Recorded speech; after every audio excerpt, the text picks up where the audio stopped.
O STF formalizou a abertura de uma ação penal contra o ex-deputado federal Eduardo Bolsonaro, aí do PL de São Paulo, que é réu pelo crime de coação. Quem vai explicar pra gente o que é esse processo é a Paola Costa, aqui no Plantão do Meteoro.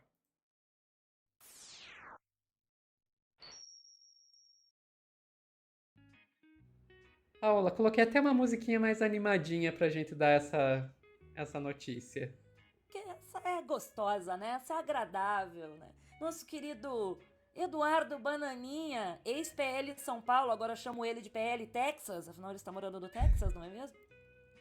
Ele está aí, Eduardo Bananinha, agora réu. Não só ele, o seu amigo blogueiro de baixa performance, neto de ditador Paulo Figueiredo, juntinhos, abraçadinhos, ali sendo réus no STF agora. Olha que gostoso, olha que agradável, olha que delícia. Né? Por que réus? O que aconteceu aqui? Né? Todo mundo lembra que Duduzinho Bananinha. Primeiro, todo mundo lembra que Paulo Figueiredo fugiu do país, né? Uhum. Paulinho deu aquela fuga, deu uma de Alan dos Santos. E antes que sofresse aí uma preventiva, ele deu fuga do Brasil. Paulinho, Paulinho seu primeiro. Depois Duduzinho Bananinha foi pra lá, né? Bananinha foi pra lá também. Pra fazer o quê? Obstruir a justiça brasileira. Ó que gostoso. Usando de influência, né? Falando com seus amiguinhos ali pra tentar fazer o que o Donald Trump viesse a declarar algum tipo de desagravo ao Brasil, algum tipo de embargo em nome da libertação do Jair Bolsonaro. Até deu certo no começo, né? O Trump até colocou umas tarifas lá meio doida no Brasil e tal. Mas aí o Lula foi lá, falou com o Trump, né? Mostrou os colchão pro Trump lá, deu aquele sorrisinho, chamou ele de companheiro. Aquela coisa Lula de ser, né? E o Trump já se derreteu todo, assim como o Macron, quando olha pro Trump, já fica todo derretido, né? O Trump já se arrepiou todinho, aquela pele laranja dele toda arrepiadinha ali de ver o Lula. Já foi tirando as tarifas, além, é claro, da economia americana internamente não tava fazendo bem pro Trump deixar isso, porque a galera ficou, porra, por causa de um cara lá do Brasil, que a gente nem sabe quem é direito, quem é Jair Bolsonaro, sabe? Quem é Bolsonaro?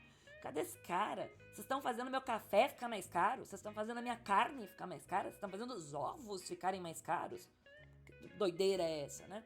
Então isso não estava sendo bom também para ele internamente. E aí ele foi tirando. Mas vamos para Duduzinho. Duduzinho foi ali articular, né?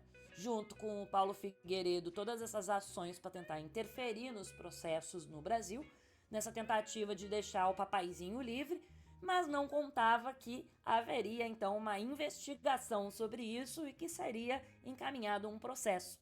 E aí o STF não pode abrir processo sozinho, tem que passar pela Procuradoria-Geral da República. Mandaram lá pro professor Pardal, né? Vai dizer que Paulo Gonet não é igual ao professor Pardal. Eu não tinha parado pra pensar, mas realmente. Igual o professor Pardal. Aí mandaram lá pro nosso querido professor Pardal, ele olhou a denúncia e disse, olha, o Jair Bolsonaro, a gente vai tirar fora, não vai abrir outro processo, porque ele já tá preso, já tá cumprindo pena, entendeu? Já pegou 27 anos pro golpe de Estado, já tá bom já. Já tá cumprindo pena, já tá bom já. Ele não virou réu de novo. Já tá preso. Agora, Paulo Figueiredo e Eduardo Bolsonaro, segundo Paulo Gonet, articularam, sim, ações voltadas para interferir no processos judiciais brasileiros, incluindo aqui a tentativa, né, de utilizar questões econômicas brasileiras, né, além de tentar coagir testemunhas do processo do Jair Bolsonaro. Então existe aí uma investigação em curso de que Eduardo Bolsonaro não só utilizou sua influência, né, e a gente tem um videozinho aí dele falando que usou sim e que ia continuar, né, mas aí também temos Eduardo Bolsonaro, talvez Eduardo Bolsonaro tenha também aí coagido testemunhas. E aí, se Sofia quiser colocar o videozinho só pra gente relembrar a falinha de Dudu? Bora lá. Atacando a soberania do Brasil. Ele está defendendo a soberania dele, os interesses dos americanos. Não vão encontrar diálogo, então? Com certeza não, e eu trabalho para que eles não encontrem diálogo. Nós estamos em guerra, e é tudo ou nada. O Trump não está atacando a soberania do Brasil. Em guerra, é tudo ou nada. Ele também já falou que se tiver que queimar a floresta inteira para conseguir pegar criminosos, no caso chamando de criminoso Lula, e queimar a floresta, destruir o Brasil, tava valendo. Tava valendo. Então, assim, Eduardo é réu, né? Agora vai acontecer o quê? Denúncia aceita no STF. Xandão de Moraes já disse, tá tudo ok. Precisamos passar pelos demais membros da primeira turma, mas como vocês sabem, Luiz Fux não é mais da primeira turma, então não precisamos nos preocupar. Está só Zanin, Carmen Lúcia e nosso querido pele de golfinho Zanin, Carminha, né? E o nosso querido Flávio Dino, que nunca esquece de ninguém. Tá lá, vão votar com certeza a favor de iniciar esse processo e aí começa a tramitação. Então vem aí, galera, depoimentos, vem aí testemunhas, vem aí mais diligências, inclusive diligências da Polícia Federal. E a gente tem mais uma situação aqui, que é o seguinte: Bananinha e Paulo Figueiredo estão no exterior e eles não apresentaram defesas até agora. Que coisa. Todo mundo tem direito à defesa, inclusive eles. Agora a pessoa tem que se mexer pra colocar essa defesa aí. Parece que eles não têm intenção de voltar pro Brasil tão cedo, Paola. Não instituído advogado para representá-los ainda. Isto significa o quê? Que provavelmente, se eles não se movimentarem, eles vão ser jogados à revelia no STF, ou seja, sem defesa. Ai, ai. Eu fico muito triste, né, com uma notícia dessas, mas agora falando sério, gente, mesmo se eles forem julgados e forem condenados, esses caras não botam mais o pé no Brasil e daí eles podem acabar em situação de Oswaldo Eustáquio, em situação de Ala dos Santos, que são pessoas que assim, não voltam mais, mas também não foram deportados, né? É uma situação diferente da situação da Carla Zambelli, que a Carla Zambelli ainda não foi extraditada, mas está cumprindo pena fora do país, porque os crimes pelos quais ela foi julgada e condenada são crimes que meio que são considerados crimes em qualquer país que você for. Você sair armada, ameaçando dar tiro nas pessoas e você invadir o sistema do Conselho de Justiça do seu país, meio que que é considerado crime em qualquer lugar. Agora, por incrível que pareça, você tentar destruir a democracia do seu país, tem outros países aí que chamam isso de liberdade de expressão, ou que chamam isso de crime de pensamento, etc. E daí acaba que, como é o caso do Oswaldo Eustáquio na Espanha e do Alan dos Santos nos Estados Unidos, não ficando livres. E eu tenho medo que o mesmo possa acontecer com o Eduardo Bolsonaro e com o Paulo Figueiredo. E sim, eu falo isso como esses países estando errados, né? Porque e se vocês têm dúvida de que eles estão errados e nós estamos certos, é só ver que o nosso presidente fascista foi preso, o dele está na presidência de volta. Temos isso, né? E lembrando que Zambas também tem uma questão de que ela tá presa porque ela tem dupla cidadania, então ela pode ser presa em território italiano, né? Além da questão da legislação muito parecida. E apesar da extrema-direita estar no poder na Itália, a gente precisa lembrar que a extrema-direita italiana tem uma diferença da extrema-direita brasileira com relação a armas, né? Eles não são muito adeptos a sair armando todo mundo na Itália. Diferente da extrema-direita brasileira que fala muito disso, né? Vamos sair armando todo mundo, não dá tiro pro alto. A extrema-direita italiana ela é um pouco mais restrita com relação a essa questão de uso de armas pela população civil. Então, eles também acharam um pouco demais aquela Zambelli tentando matar uma pessoa no meio da rua em véspera de eleição. Eles acharam realmente um pouco excessivo. Passou um pouquinho do limite ali da liberdade de expressão. E Estados Unidos não tem nenhum crime relacionado a isso, realmente. Eles não têm crimes relacionados a atentado à democracia, eles não têm crimes relacionados ao que eles chamam de liberdade de expressão. Então, o que o Alan dos Santos fez para eles foi pura liberdade de expressão. Para ele está tudo bem.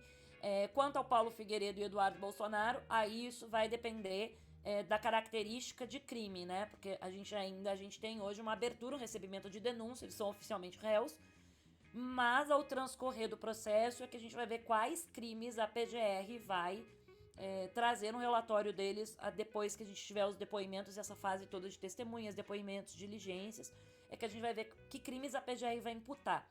E aí tem algumas coisas relacionadas à traição da pátria, que não é necessariamente traição da pátria, agora eu não me recordo o termo, mas tem algumas coisas desse tipo que elas são parecidas com a legislação dos Estados Unidos.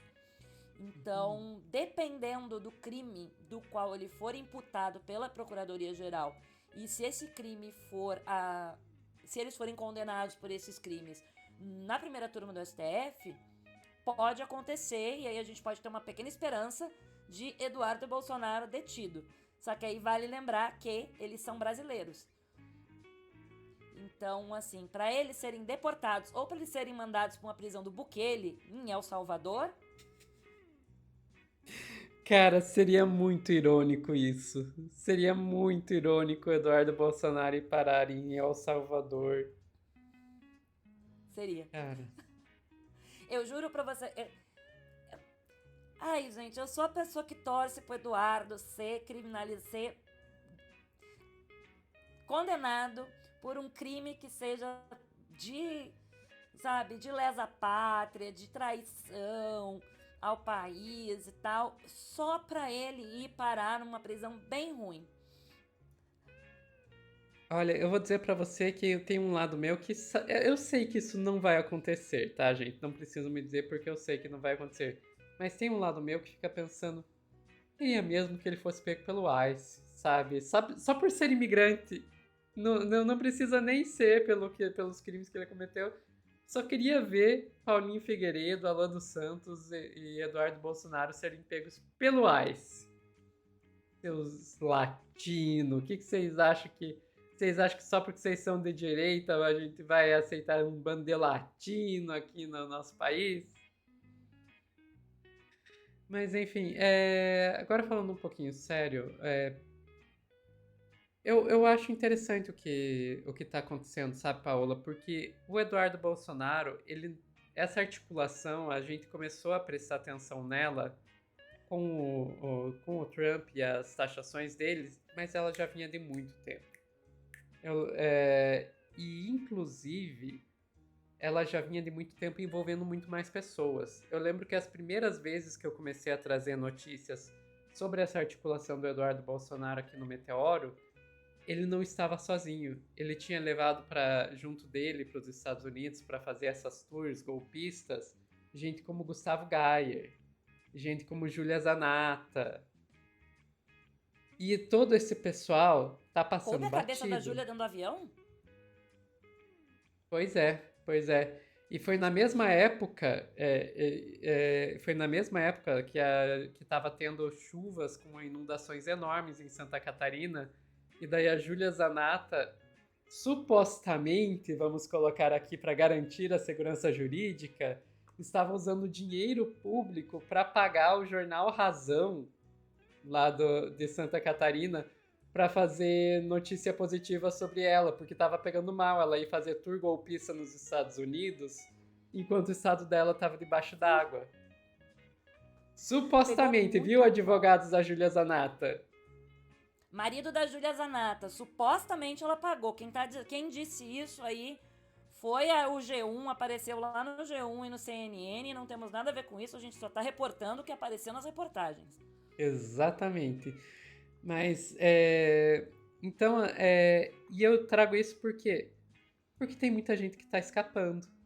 Tem muita gente que está escapando.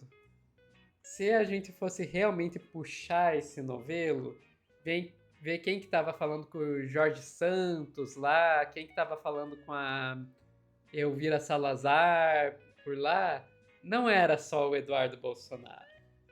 Não era só o Eduardo Bolsonaro. Tem mais gente que precisa ser responsabilizado por isso. Ouviu, Gonê? Dá uma olhadinha nisso. Dá uma olhadinha nisso, PGR. Mas, enfim. E agora é isso. A gente tá vendo as diligências e vale lembrar, né? Quando muito desse fio vai ser puxado aqui, né, Sofia? No momento em que começar a ter testemunhas de acusação, no momento que as diligências forem solicitadas pela relatoria, é muito provável que outros nomes apareçam. E aí, esses nomes vão ter que ser levados para a PGR. Então, pode acontecer da gente ter mais um processo ou da gente ter novos nomes entrando nesse processo aí de réu junto com o Dudu e o neto de ditador. Perfeito. E o neto do ditador, só para encerrar, vocês lembram o papel que ele teve na tentativa de golpe, né? Ele foi o cara que pegou e vazou pro Pingo dos Is, lá na Jovem Pan, a cartinha para pressionar, para tentar coagir os militares que não estavam aderindo à tentativa de golpe a aderir. Então esse cara ele teve um papel bem importante aí. Não foi pequeno. Ficamos por aqui, Paula? Ficamos por aqui com esta notícia agradável de Eduardinho e Paulinho réus. Perfeito. Pessoal que está assistindo ao vivo, não saiam daí que a gente já volta para dar um tchauzinho para vocês. Na verdade, não tem mais notícias hoje não. Para dar um tchauzinho para vocês aqui no Plantão do Meteoro.